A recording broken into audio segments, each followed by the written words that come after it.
Republican presidential candidate Marco Rubio casts himself as a champion of limited government and in a new campaign ad even depicts himself as a warrior against special interests. But on issues including sugar subsidies, online gambling, spending on military contractors, telecom regulations, and taxpayer support to scandal-plagued for-profit colleges, Rubio has backed a sweeping and costly role for the federal government. What is it about those issues that gets Rubio to act against his stated small government principles? They're all associated with powerful political donors Rubio has carefully cultivated over the years. Sugar subsidies. Federal sugar subsidies provide sugar producers with special loans that boost the price of sugar for consumers while guaranteeing profits above a government set price. Rubio has defended the sugar program by claiming that without it, other countries will capture the market share, U.S. agricultural land will be developed, and Americans will find themselves at the mercy of a foreign country for food security. His view baffles many observers who see the subsidies as one of the more damaging examples of corporate welfare.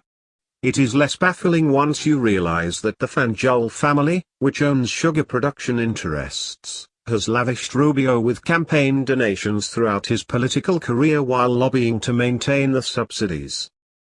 Medicare Advantage.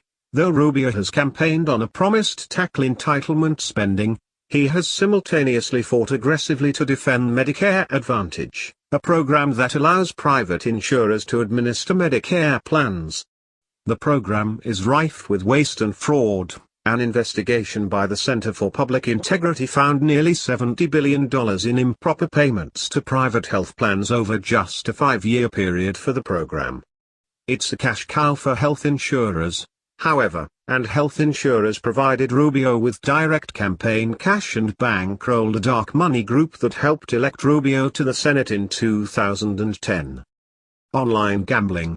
In the Senate, Rubio-sponsored anti-online gambling legislation heavily backed by major Republican donor Sheldon Adelson, who owns a chain of casinos. Rubio expressed support for the bill while aggressively courting the billionaire for support, and has met privately with Adelson on several occasions. Rubio is one of many presidential candidates seeking financial backing from Adelson in large part because Adelson has been willing to donate large amounts to super PACs. In 2012, he gave more than $100 million to Republican campaign efforts. Municipal broadband. Rubio typically backs a shift of power to local governments. Not so for cities that have chosen to sponsor high-speed municipal broadband networks for their residents. However, municipal broadband networks often provide services at 50 times the rate of private telecom providers, for less money. Rubio wants to allow state governments to ban such services. He has close ties to the telecom lobby, particularly AT&T, which has fought to block competition from municipal broadband networks. Two of Rubio's leading fundraisers work for lobbying firms retained by AT&T. For-profit colleges. Corinthian colleges, once one of the largest for-profit colleges in America, was plagued by reports of fraud and deceptive recruiting practices.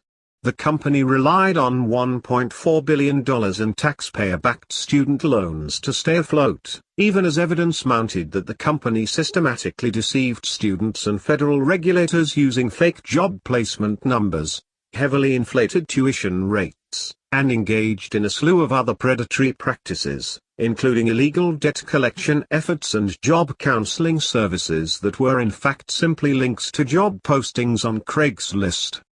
Despite the overwhelming evidence that Corinthian Colleges was engaged in taxpayer fraud, Rubio authored a letter to the Department of Education requesting that the agency demonstrate leniency with the company.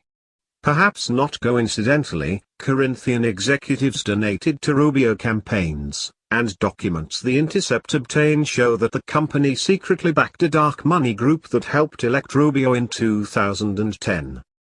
Military spending. Rubio is campaigning on a pledge to hike military spending by $1 trillion over the next 10 years, and similarly promises to exert more military muscle abroad.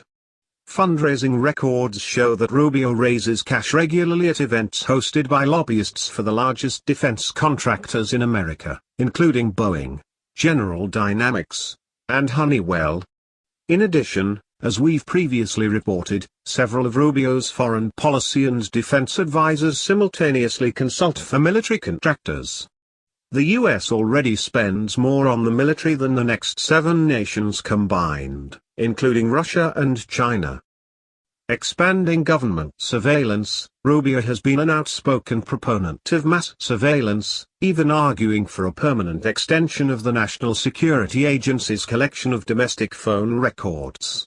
After being elected to the Senate, Rubio began fundraising from lobbyists for the private contractors that serve the NSA, including Aldo's, as well as from the Carlyle Group, the major investor in Booz Allen Hamilton. When he served in the Florida legislature, Rubio simultaneously worked as a lobbyist for a number of private interests, so if he's elected, he will be the first president to have worked as a registered lobbyist.